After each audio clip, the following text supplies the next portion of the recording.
Okay, welcome to episode 1 of Thoughts of a Trainer. I'm Ed Lee, and I'm going to show you guys a little video I shot this morning with my 2 pups. There's Oda wiggling around. She's getting excited to work. And Olive, the new puppy, who's actually not a puppy anymore, but an adolescent. And so we're just kind of keeping things loose today with this morning's training. The first thing I'm doing here is seeing if the dogs will voluntarily want to offer me attention. I'm not saying anything. I'm not providing any verbal cues or gestures or anything like that. I'm just simply waiting for the dog to engage with me and come close to me. When one of the dogs comes close to me, there's Oda on the left of the screen. When she moves towards me, I say yes, and I throw a treat away. There's Olive coming, offering a little bit of focus, so I say yes to her and throw her away. It's important to throw the dog away, so to prove that they do voluntarily want to return to you. So there's Oda very consistently. There's Olive actually offering a sit, which is great. And once again, none of these behaviors are being cued. It's the dog's choice to come near me. And in a way, it's when they come near you, it's them asking for service. And so when they're asking for service and they get rewarded, as a result, they're more likely going to repeat these behaviors because they're not being forced into it. So right here, I'm actually switching things up and adding a little bit of obedience. So here, I was just asking for a sit and a down and a sit and a stand, a little bit of a routine. So once you get a good rhythm going and the dog is showing, yeah, I want to hang out with you, then that's when we start to incorporate a little bit of obedience. So you see here Olive in the foreground there. She's saying, no, I want to kind of do my own thing. Oh, she's showing a little bit of interest, so I'm going to engage with her. But earlier she's just saying, I want some water, want a little bit of space. Yeah, so we just continue this for a short amount of time here. Olive just kind of scanning her environment. She's realizing, hey, let's go to this guy. He's pretty interesting. As you can see, we've been doing this for quite a while with Oda. That's why she immediately comes back to me.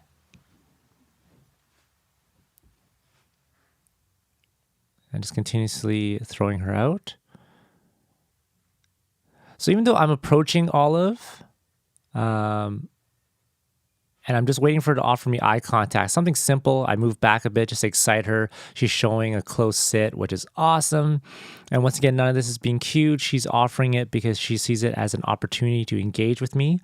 And by engaging with me, she can access my resources. In this case, it's food. Other times it could be toy play, frisbee.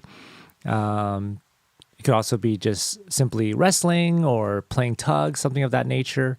Remember, rewards don't have to be always just food. But if you're just beginning, food is a great way to start because it is an unconditioned stimulus, meaning you do not have to teach a dog the value of food. Dog sees food and immediately has some sort of intrinsic rewarding quality to it. Whereas playing with toys and even with praise and just engaging with you is something that has to be learned, something that has to be taught. So there Oda is offering all kinds of behaviors. I'm not asking her to do the down. She's offering all these things because she's saying, yeah, I need to hang out with you. So I'm making them work a little harder now that I have both of them engaged.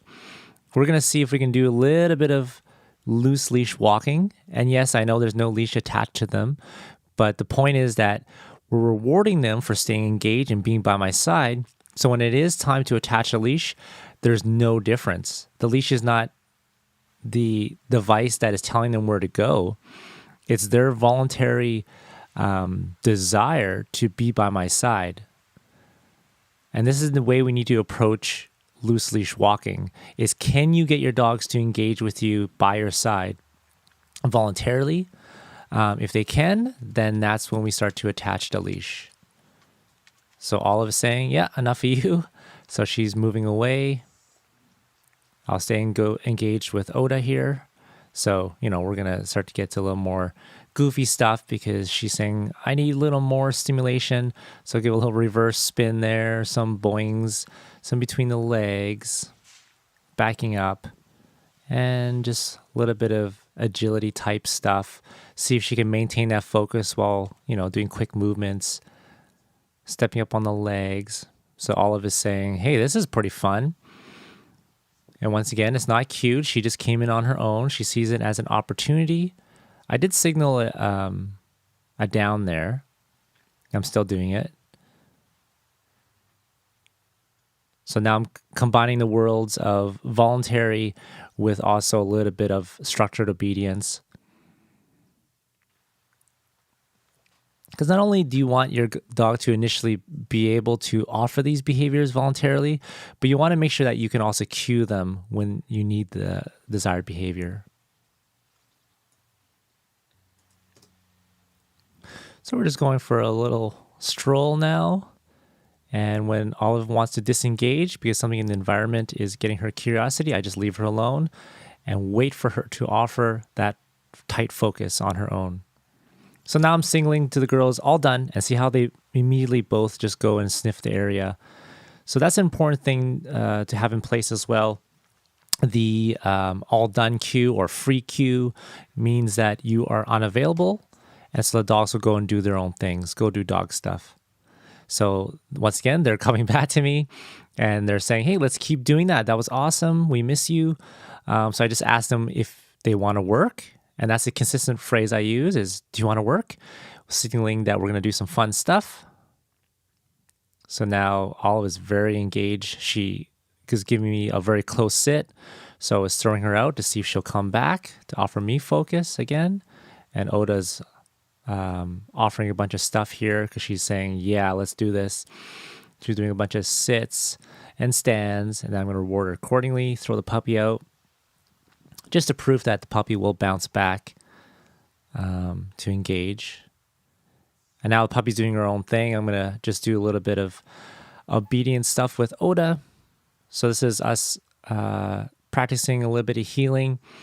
We spend a lot of time doing perch work, and that's how Oda is able to stay by my side. So the key is that her head stays tight to my hip and her body moves around. So I don't think I noticed that the puppy, oh yeah, I did. So I'm throwing her out and I'm just waiting for the puppy to come near me. That's when she gets engagement. Oda's completely locked in. Oda's a very hard working dog. She's very engaged at all times. So there's nothing more that she wants to do but to work and do these sort of things. So she's maintaining that tight focus. So we're just practicing. This is a heel pivot, and then behind. So I can get her to switch sides, heel pivot, behind. And I want you guys to take note of the amount of repetitions I'm doing and the speed that I'm doing them at. There's no break. It's just repetition after repetition. This keeps the dog engaged. It also gets them to build their muscle memory and their ability to anticipate what the move is. So very quickly things become autopilot for them. And once again, there was that free away symbol. I think we're about to wrap it up. So I just signal the dogs, we're free. All right. Thanks for watching, guys. This is thoughts of a dog trainer, just so you know what's going on in my head when I'm doing this type of work with my pups. All right, thanks a lot.